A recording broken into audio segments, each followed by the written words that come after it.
foot When in I the was door. 15 or 16 or 20, I never thought I would be a Bollywood actress. Never. You know, as actors, we are like race cars. We have to have the ability to go from 0 to 100 in 1 second or in 2 seconds, right?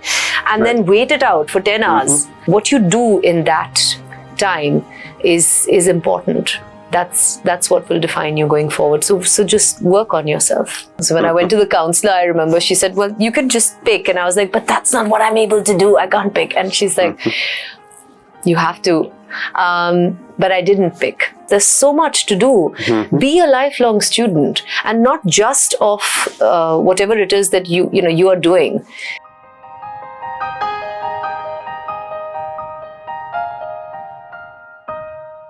Hi everyone, and welcome to another episode of Chat Masala. This time we have with us Ms. Charu Shankar. She's an actor, dancer, and choreographer, an alumna of Modern School, Bharakamba Road. Charu holds a master's degree in English from LSR, Delhi University. While in college, she began her dance training at the Dance Works and was part of the Rapidfire company from 2002 to 2005. Charu has played many significant roles in films, web series, and short films, and remains actively involved in theater, both performing and teaching. She is best known for her leading roles in Mehrunissa, in Epic Channel's flagship show, Siyaasat, and has been widely praised for her portrayal of Indira Gandhi in Sony Livs' award-winning web series, Rocket Boys. Her performance in the movie Animal has been well appreciated.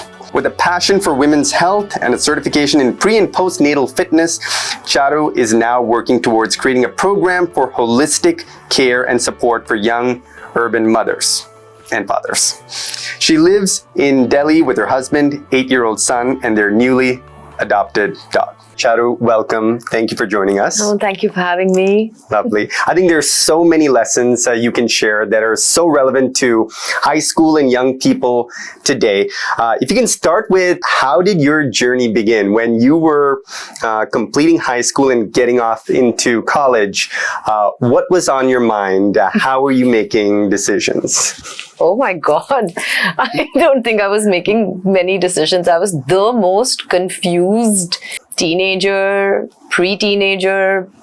In my 20s, I was very confused. Mostly because I loved studying and I was good at it. And I thought that, oh, here's a career path. And then I also loved being on stage and acting and dancing and singing and writing, and and I seemed to be good at that too. And back in the 1990s, Rahul, it was considered different. I was studying sciences, so you were a science student and you were supposed to be a very serious science student, and otherwise you were an art student, and which I was not. But here I was interested in all the arts, including history. I mean, it was just fun for me to be involved in the arts, but I was a science student. So there was this huge, even my teachers didn't know what to do with me. They were as confused as I was. So when I went to the counselor, I remember she said, well, you can just pick. And I was like, but that's not what I'm able to do. I can't pick. And she's like, you have to. But I didn't pick. I got into LSR and I did English. I chose to do English honors, which actually turned out to be a much more complex and difficult course than I imagined it would be. And went on to do my master's, and at the same time just kept doing what I liked doing, which was being on stage and creating works of art.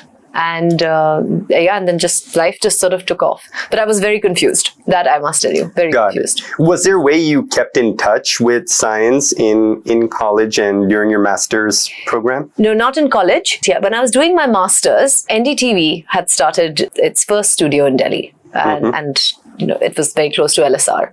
So we all went there for internships. And they chose me to do their fitness program. So I anchored their fitness show, and Reebok at this time was looking around for somebody to be their global instructor. And they saw my shows and they called me in, and I got the job. And I represented India as part of the global conference. They were creating some programs with Cirque du Soleil. When I went there, they decided to hire me for a longer contract. And then they said, well, you have to study. And so I went back to studying exercise physiology and exercise sciences, and completed a certification in ACE. and which involved everything that I loved, anatomy, and all of that were part of my subjects there. And so I went back to the sciences really, and then have remained in touch with women's health, which has become my focus now. Lovely. Any guidance you have for you? I mean, it seems like all these opportunities sprouted out, but I'm sure you have to work hard to make them happen. What can young people do to put themselves out there so that such opportunities and life can unfold in their favor? I don't know. I think that there are a lot of opportunities that do come by. My advice to everybody would be say yes. Say yes. Don't overthink it. Don't be like, oh, I don't know, this seems too small, or this doesn't fit into my perfect plan, which I had in my head. Believe me, none of the perfect plans that I made for myself when I was 14 or 15 or 18 or 20 or 25 have worked out in quite the perfect path that I had. And I'm a planner, I sit and I make like little 5-year plans for myself. None of them have quite worked out that way, but all of them have somehow found fruition in some form or the other. So it's been a bit of a confused soup of things that I've been involved in, but somehow it's all come together. Got it. So, I mean, I think most people would assume that life is this perfectly planned kind of roadmap, and you have to execute certain tasks at certain times. But you're saying be a little more open and just say yes, especially in the early part of your career, and see how things unfold. Yes, I think so. Be adventurous in that way, just take the plunge and see where it leads you. And what were some of those adventures that you took that turned out very well? Turned out well? Let me think. But I think Bollywood would be one for sure. What was the when I was 15 or 16 or 20, I never thought I would be a Bollywood actress. Never. It was absolutely not in any plan. What did you have in mind when you were in high school? What was that perfect plan, and how was it shattered? Well, I think my perfect plan was to be a documentary filmmaker, which is something that wildlife documentary filmmaker, to be exact, because I loved animals, and I thought Jane Goodall was amazing, and that's the path I wanted to follow. Of course, I'm not a documentary filmmaker. Well, we can start that now. Yes, but I love wildlife, and after I got married, I actually ended up living on a farm that bordered the Asola sanctuary for 10 years. And so there was wildlife right at our doorstep, which I got to observe beautifully. And the filmmaker part, NDTV used to encourage us to do everything. So even though I was technically hired as an anchor, but I was also writing my scripts. I was also sitting at the edit table sometimes, putting the show together, getting things sorted. I learned camera work. I learned just on the job. You pick this stuff up. So in a way, I kind of think of myself as a little bit of a filmmaker. Not quite, but sort of. Got it. So I think the other lesson that's coming out is maybe your prescribed role is X, but just get involved in a bunch of different things because you don't know what is going to click. Yes, and I think that also keeps you just more alive. Be a lifelong student, I mean, if you want to be in the arts specifically, that's important. I think it extends beyond. I think it extends to any industry. I mean, if you look at Nobel Prize winning scientists, I mean, they have the same childlike joy of discovery at the end of their careers as they did in the beginning. So I think that's definitely something. What were some of the formative experiences in Bollywood, and what were some of the lessons you extracted from working with different filmmakers and actors? I hope you're enjoying this episode of Chat Masala. Before we move on with this insightful conversation, please be sure to subscribe and follow us so we can continue expanding our minds together. Where do I start? Well, one of my I'll talk about my favorite filmmakers first. One of my favorite filmmakers is Mira Nair. I've been very blessed to work with her very closely. I don't know how I just got selected for her film Reluctant Fundamentalist. And I ended up on the set. There was Rizwan Ahmed and there was Shabana Azmi and Om Puri Saab and so many amazing actors. And, you know, I was very young. I had not had that much experience and there I was. And then there was Mira Nair, giant, famous personality. And of course, I was nervous. And what I learned from Mira is to shoot the story with absolute kindness and absolute empathy for all characters and all actors, because it's such a difficult job to be on the set. You know, set is a difficult place. The film sets it's very hot. You know, you have to do the same thing again and again. You know, the camera may be at a different angle. You have to remember what you did the previous time, even though it was shot 10 hours ago. You have to repeat exactly the same thing. There might be somebody helping you with continuity, but really mostly you have to also remember. So it's tough. And Mira was just somebody who was very kind, and it's one of those indescribable qualities which I haven't seen in many filmmakers. People have asked me if was it because she's a woman filmmaker. I don't know. I'm not sure if that sort of. I have also worked with other women filmmakers who've been different, so I don't think it's that. It's a human thing. So kindness, especially when you're the leader of the ship. Is a very important attribute, I think. What else? I want to speak about Ram Madhvani here, and I had the good fortune of working with him on a show called Arya with Sushmita Sen, and wow, what a different experience it was. So he has developed this beautiful technique of filmmaking called 360 degrees, where they do not say action or the usual cut, or, you know, they're shooting close-ups and there's nothing. It's such an interesting technique. It's you shoot it like theater. So they would light up a room and they would just show the actors the room and they say, now you enact the scene here, and you're free to move anywhere, and you don't know where the cameras are. The cameras are also free to move anywhere and capture you at whatever point they can. Yeah, it's very interesting. And I was like, you know, this is crazy. Like, how are we going to do this? How are you ever going to bring it all together on the edit table?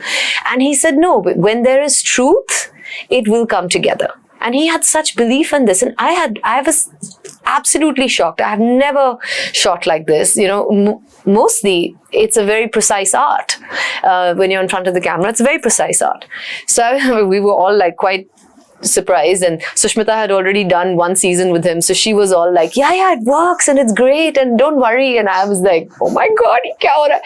But I think what I learned from Ram Madhvani, apart from many, many things, is to trust the process and to trust your actors. Again, this is not something that's common in Bollywood, yet he was out there trusting that the truth would come through. In his story, he had so much faith in his own story that he knew that there is a kernel of truth over there, and my actors will bring it out and my camera will catch it. I don't know of anybody else who shoots like this, but he shot an entire show, and this is an Emmy award-winning show. So amazing. Yeah. So you talked about how you found yourself in these situations where you were nervous. Yes. How do you have a technique, or how do you kind of collect yourself in those moments where you have to deliver? There's an entire crew. Yeah. It's hot. Everyone is waiting for lunch, and you need to deliver your lines. Everyone experiences those butterflies. Yeah. What do you do in those moments? Feel it. I definitely give myself 5 minutes to just go through the, oh my God, it's okay. You know, it's happening. And of course, I'm, oh my God, when I'm, you know, standing in front of Anil Kapoor, you know, obviously my first reaction was starstruck and the rest of it. I think this is where knowing your craft comes in. And I think that this is specifically a problem with Bombay. There are a lot of people who want to be actors, but they have not worked on their craft. And you cannot rely on anything but your craft when you are in a situation like this. I was chatting with Rashmika Mandana about the craft of acting. And she said something very interesting. She said that, as actors, we are like race cars. We have to have the ability to go from 0 to 100 in 1 second or in 2 seconds, right? And then wait it out for 10 hours. And then again, they say action and we're 0 to 100, so whatever that emotion is, you're there. So we're not like normal cars that are like, trudging along. No, we're race cars. So that, even if that is something that perhaps you're born with, you're gifted, but you have to hone that craft. Even race cars need their servicing. So, how do you do that? How do you continue to refine that craft? Just be a lifelong student. Never approach any project with, I can do this. Or, I did that, and I won an award for that. So yeah, sure, isme kya problem hai? No, just be a lifelong student. Every work opportunity is an opportunity for growth. So when you approach it like that and you learn something from everyone and from every experience. I think this is a huge lesson for me, because I think sometimes you can get caught in the template. Like, I've done this 100 times, and you kind of go into some level of autopilot. What I'm hearing from you is you should never get into that mode. Like, you can always do something better. You can always do something more precisely, more artistically, faster, whatever the metric may be. And it's natural to go into autopilot. Like sometimes I've felt this. Like, sometimes I'd watch my work on the screen, and the camera never lies, unfortunately. So I'm watching my work on the screen and I'm like, this is exactly what I did, like, in another thing. And, and I know that I've gone into autopilot over there. So, but then at least like recognize it and then consciously work towards achieving something different. So that's something that I strive towards. So it's natural to go into autopilot, no? Like, you do get comfortable with, your strengths. It's comfortable to be in that zone of, this is my strength. Exactly. Yeah. But I think even with your strength, what I'm hearing from you is the best are also thinking about, okay, how do I push that envelope even more? Or how do I bring new insights? One thing we really share among the team as well as with students is, how can you seek insights from a different industry altogether, right? So you may be a computer scientist. Can you study aesthetics? Yeah. And like the philosophy of aesthetics and intertwine that into the products you're building? Can you study literature? Yeah. And integrate that into a video game you hope to be building. So this kind of interdisciplinary learning is a great source of growth for us. And I'm a big fan of interdisciplinary. Big fan. Got it. Yeah, I think it makes a big difference, and I think that it is the only way to go forward. And if you're not doing that, then you can also get very stuck in a mold. Even if you're in the creative field, you need to go into disciplinary. I mean, I know that, as even now as actors, you have to know the mechanics and just the basic science of filmmaking. Otherwise, you'd be quite lost. Understood. Last question on this topic. For a young person, especially a young woman who wants to enter the performing arts, maybe Bollywood, what advice would you give them if they're starting off, they're in college? I'll tell you the best piece of advice that I ever got, which was from an amazing actor called Adil Hussain. And Adil told me that just work on your craft, work on yourself, because when you are ready, the work will appear. And that it's just stuck with me. And I have, over the last many years now, been living with this philosophy. That because you can get very bogged down, by it's the nature of the industry. When there's work, you're so busy, you have no time to breathe, and when there's no work, there's no work. It's like there's just nothing. What do you do at that time? Or when you're on the set, when you're required on the set, you're 0 to 100. But when you're not required on the set, you're waiting.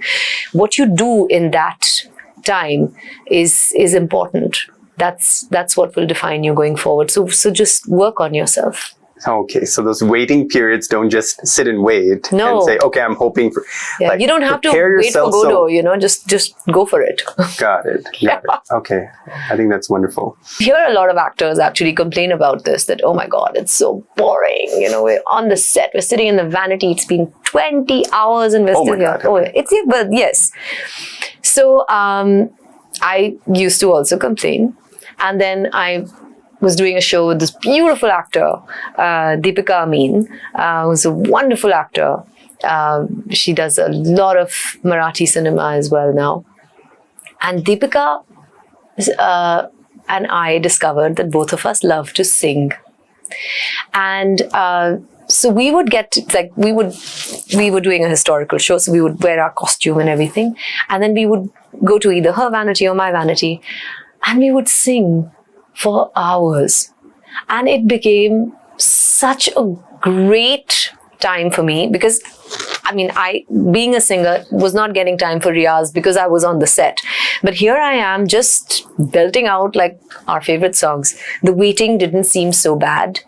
I got my riyaz done, and we have become very fast friends. So, there's so many great things that happened because we just refused to get bogged down by all the waiting. It's just a story. I don't know what anyone would get from this, but I love the waiting periods now. I take books with me on the set. I actually have like a pile of books, and I'm like, by the time this film is done, I'm going to read all of them. These are the shows I want to watch. I don't have the time to watch it. I'm going to watch all of them. So make it work for you. Right. I've like written entire programs and entire SOPs for, the other work that I do while I'm in the vanity. I learned Urdu during one of the shows. Yeah. Enroll in a course. There's so much to do. Be a lifelong student, and not just of whatever it is that you are doing. So expand your horizons, because you never know how. You don't know how the dots connect. Yeah. Got it. Moving to your second initiative. In addition to acting, you work with young mothers and fathers, and I've been the beneficiary of that. I think it was such a challenging time for us, and I think it was wonderful to have someone guiding us. What inspired that initiative, and how did you get it off the ground? Well, my own experience of being a very confused young mother inspired that initiative. So when I had my son, I just didn't know what to do. I had this beautiful baby, and I did not know how to comfort him. I did not know how to do anything, And I wished at that time that there was a program like this that I could have, or someone I could have spoken to, other than my friends and my mother and mother-in-law and so forth, like a kind of an expert who could have sort of guided me. And so when I created these programs for young mothers and dads, it's really all built out of experience. So it's by mothers for mothers. Got it. And what I know. Soon, I think a lot of our viewers will find themselves in this position. Yeah. What can, I don't know how to ask this question, but what can people do to prepare themselves to be the best parents they can be? Very difficult question to answer. I don't know. I don't think you really can, right? I think the kids teach you how to be parents. You can't really teach yourself. They teach you everything. You have to learn. There's no alternative. So I think it goes back to your previous point. You have to be a lifelong learner and just keep picking things up and be responsive and be present. Absolutely.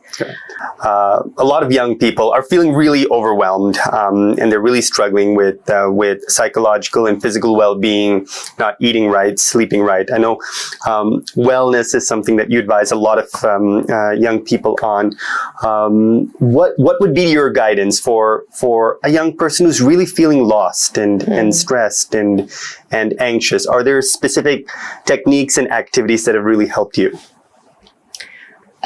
So two things really helped me. The first one was embracing discipline.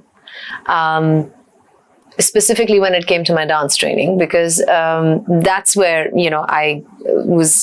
I had joined the dance works, and we had some excellent teachers, and they required discipline of us. You had to complete that many number of hours of training and all of that.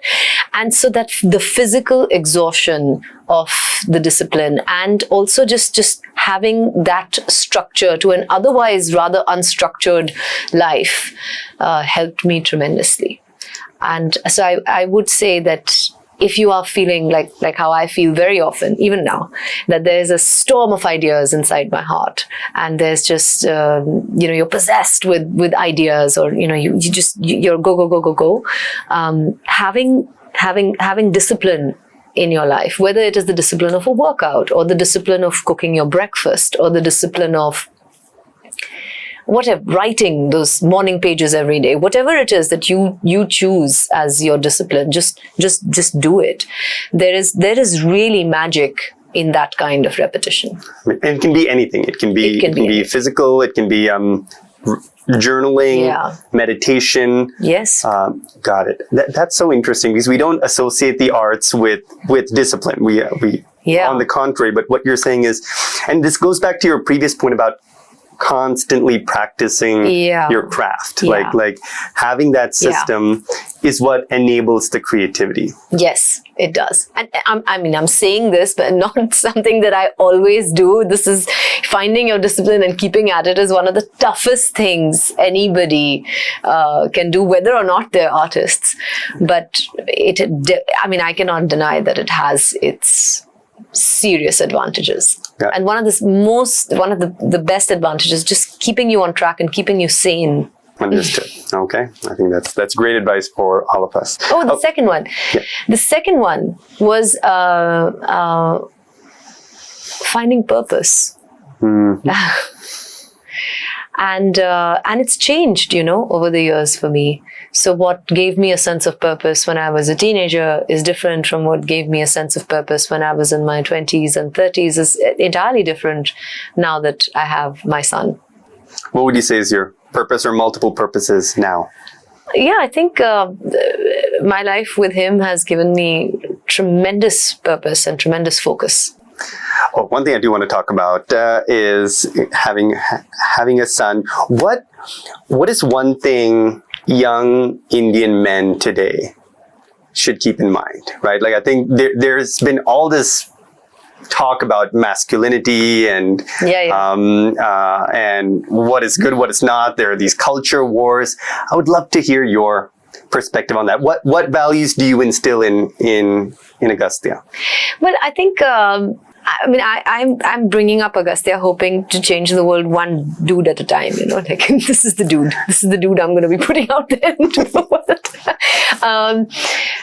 I feel like, in our generation, and perhaps even in my mother's generation, but definitely in our generation, all the women were brought up with this sense of like, you can do anything a man can do, you can, but somebody forgot to tell the guys this. Somebody forgot to tell the boys, hey, you can also do everything that a woman can do. You can also, comfort your baby. And this becomes even more prominent, really, when you have two partners who are otherwise equal in every which way, and then there's a baby, and suddenly, I've never changed diapers. Oh, I'm disgusted by this, or what nonsense. It's your baby too. So I feel like somewhere someone forgot to tell the guys that, hey, you can also do everything that a woman can do. Mm-hmm. I mean, we're equal in that way. So I think that would be my advice to the guys. You can take care of yourself, and you can take care of another human being too. It's totally possible, even if you're not a woman. Noted. So, thank you so much, Charu. Some quick rapid fires. If you could collaborate with any artist, living or dead, who would it be? Oh my God. Have a list? Living or dead? Oh my God, Moni. Yeah, I would love that. I mean, wow, definitely. Absolutely. I remember seeing the water lilies. Me too. Oh God. I know. I understand. What's the most enjoyable part about working with young parents? Working with young parents has given me a tremendous sense of purpose. now. Because it's such a turning point in anybody's life, and they're navigating a complete uncharted, unknown territory. And so I almost giggle now, when they tell me that, oh, we have it all planned out. This is what's going to happen. This is what's going to happen, and this is what's going to happen. Then I'm going to go back to work, and this is what's going to happen. And I'm like, so I think my biggest challenge and my biggest joy is to tell them, be open to uncertainty. Let this pan out, and make your plans as you go along. Yeah, I think that's been the most challenging and the most fun. I can't tell you all the changes I've experienced in the past 3 months. I was one of those. Everything. Yeah, I got it planned out. But one thing that has changed for me in the past 3 months is this immense gratitude. You realize how delicate life is, and we make all these plans, and sometimes you just have to stop and be so grateful for what's in our life. So I agree. That's so beautiful. Thank you. You have so many mediums you work in: dance, acting, music, teaching. Yeah. If you had to choose one, what would it be? I can't. You can't choose. It's not possible. I tried choosing, it did not work. I gave up long ago. That ship has sailed. Noted. Excellence is blank. Excellence is always just a little unreachable. But we should keep striving. You keep trying. You keep striving for it, but it's like the horizon, right? Like you can't. Yeah, excellence is the horizon. Horizon. Okay. Poetry. Wow.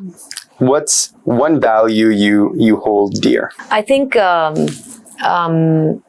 the years I have learned to be very calm in difficult situations, and I think that is something that I would definitely like to. How have you learned? Because I think a lot of us want to learn that.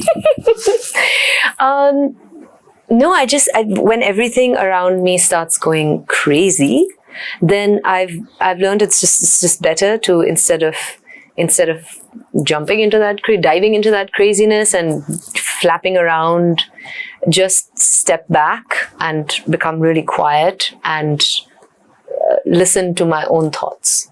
Got it. Okay. Yeah. I think that's definitely, because life does present you with all kinds of difficult situations. It could be work, it could be family, it could be friends, it could be your subject. I mean, I remember one day, like I was studying for the ACE exam, and मुझे समझ ही नहीं आ रहा था. Like, I mean, I was just thinking, I don't understand this. I think it was a very specific calculation for. It was a formula that calculates the amount of oxygen you have in your blood when you're exercising, and there was a formula to determine that. And I just was not able. And I tried and I was getting very flustered, and I could see that because I knew that they would definitely 100% ask this in my exam. But I became quiet. I thought about it, and then I thought of, okay, who do I go to? Who can teach me this? How do I test this out on an actual person? How can I? So yeah, I think when you step back and you become calm, the solution will also present itself. Mm-hmm. But when you're in it and you're sort of struggling and going, you will achieve nothing, and you will perhaps miss the solutions that it will invariably come your way. Got it. So just like, freeze, be still, maybe take a step back. Yeah. Got it. Be calm. Don't be part of the chaos. Okay, that's nice. Yeah. Don't be part of the chaos. Yeah. Lovely. And last question, what's one change you'd love to see in the world in 10 years? I think we need to be kinder to our planet. It really upsets me so much when I see just piles of garbage and just the oceans and what we're doing to animals and other species, insects, microbes. I feel that we need to be, as a life form, as a species, we need to be kinder to other life forms and other species. That sounds like a documentary. A wildlife documentary. Finally. I think that'd be amazing. Yeah. Charu, thank you so much for sharing all your insights with us. Thank you.